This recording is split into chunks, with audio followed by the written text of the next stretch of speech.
由真侪间公股银行转投资的台湾金联，主要拢是咧卖绩效较无遐悬的厝。不过，即马所互人发现到，台湾金联正正标着高雄市府的土地了后，无去开发，佮卖互建商，这中间着赚2亿5千万，互人质疑是咧炒土地。不过，台湾金联发出声明，强调因拢是依照市场机制咧卖，绝对无炒土地。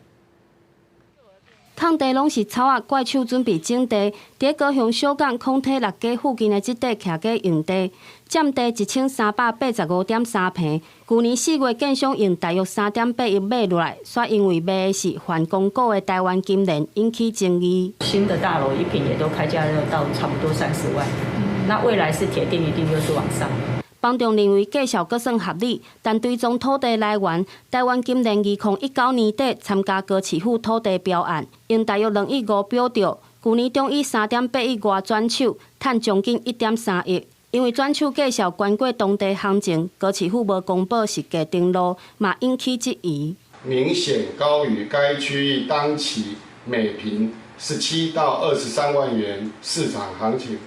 依内政部作业手册。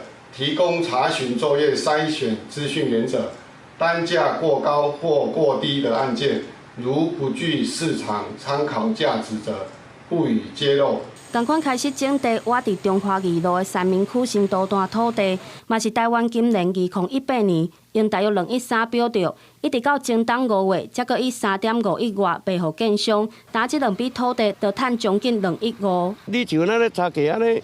阮真正厝买袂起啦，一定管伫厝内底啊。因为台湾金联主要卖平价体，股东有真侪间公股银行等金融机构，资本高买地毋免融资，无受中央银行18个月内必须爱开发的土用限制，互外界质疑有囤地、带头炒高地价的嫌疑。对市场上这个供给的需求没有帮助。第二个，只会 把这个房价跟地价垫高，那到最后损失的还是消费者。